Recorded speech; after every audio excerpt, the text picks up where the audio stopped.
√0.0049 plus √2.56 minus √1.21 এর মান নির্ণয় করো। চারটা অপশান আছে, কোনটা হবে? তো যারা দশমিকে বর্গমূল নির্ণয় করতে অসুবিধা হয় তাদের জন্য বলছি দশমিক বিন্দু তুলে নেবে।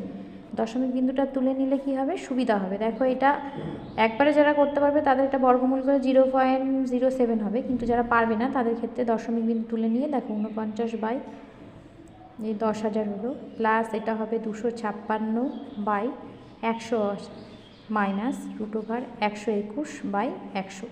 যারা পারবে না তাদের জন্য এরকমভাবে দশমিক বিন্দু তুলিয়ে নিয়ে বর্গমূল করে। এবার 49-এর বর্গমূল 7 আর নিচে 10,000-এর বর্গমূল হবে 100, যেহেতু 4টা শূন্য আছে 2টো হবে, প্লাস 256-এর বর্গমূল হয় 16, নিচে থাকছে 10 মাইনাস 121-এর বর্গমূল 11/10।